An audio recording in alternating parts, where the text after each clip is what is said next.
जी नाज़रीन और सामीन, बात कर लेते हैं रहमत ड्रामे के बारे में। जी दोस्तों, मुझे लग रहा है अगली एपिसोड में बारी आखिरी बार प्रीशे के घर उसको मनाने की कोशिश करेगा, क्योंकि अब उसे यकीन हो चुका है कि प्रीशे की दौलत की लालची नहीं बल्कि अपनी इज्जत और घर वालों की खातिर खुद को कुर्बान कर रही है।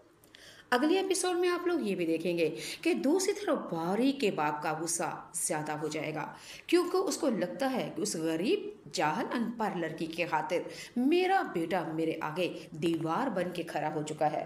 और दूसरी बार बारी के बाप का गुस्सा अब और ज्यादा बढ़ने वाला है, खास तौर पर जब इसे ये पता चलेगा कि बारी अब भी प्रीशा के घर जा रहा है और शायद वो बारी पर दबाव डाले और फौरन अपनी कजन, अपनी सौतेली यानी कि अपनी भतीजी के साथ बारी की शादी कर दे।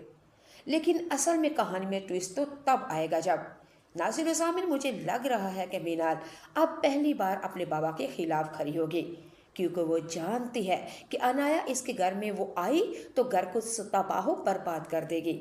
अनाया इस घर का सुकून खत्म कर देगी। अगले एपिसोड में आप लोग भी देखेंगे मीनाल अपने बाप के आगे खड़ी हो जाएगी और कहेगी कि मैं अपनी अनाया की शादी कभी भी अपने भाई के साथ और उसको भाभी नहीं बनाऊंगी। मीनाल अपने बाप को साफ साफ कह देगी कि अनाया जैसी आपको नजर आ रही है हकीकत में वैसी नहीं है।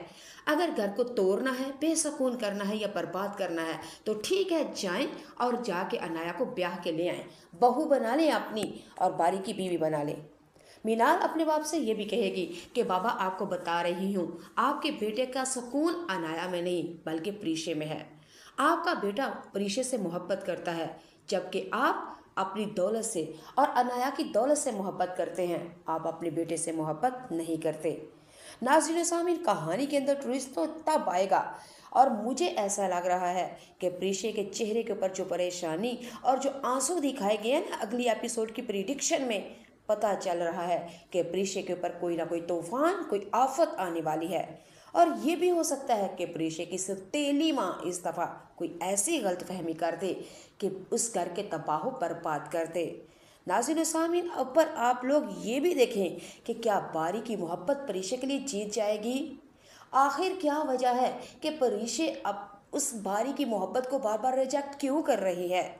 नाज़रीन सामीन, असल में आपको बता रही हूँ कि प्रीशि अगर बारी से मोहब्बत करने के बावजूद भी इनकार कर रही है तो वजह बस दो है। प्रीशि अपने घर की जिम्मेदारियां निभाना चाहती है और दूसरी, प्रीशि बारी और उसके बाप शयान के दरमियान में इख्तलाफ, नफरत की दीवार खड़ी नहीं करना चाह रही। असल में प्रीशा ये सब कुछ कर क्यों रही है, इसलिए वो नहीं चाहती कि शयान, सर और भारी के घर में भी वही मसला हो जो मेरे घर में है। प्रीशा अपने बाप की मोहब्बत से महरूम है। प्रीशा नहीं चाहती कि बारी भी अपने बाप की मोहब्बत से महरूम हो जाए और नफरतें, गलत फहमियाँ पैदा हो जाएं। प्रीशा बारी से मोहब्बत तो बहुत करती है, बल्कि बारी से ज़्यादा करती है, लेकिन फिर भी वो अपनी मोहब्बत की कुर्बानी देने के लिए जा रही है जनाब, अपने घर की जिम्मेदारियों की खातिर। क्या लगता है आपको, क्या बारी परीशे को मना लेगा या बारी की शादी अनाया के साथ हो जाएगी? और अगर बारी की शादी अनाया के साथ होती है तो परीशे का क्या रद्द अमल होगा? आज की वीडियो की मुकम्मल प्रिडिक्शन रिव्यू मैंने दिया और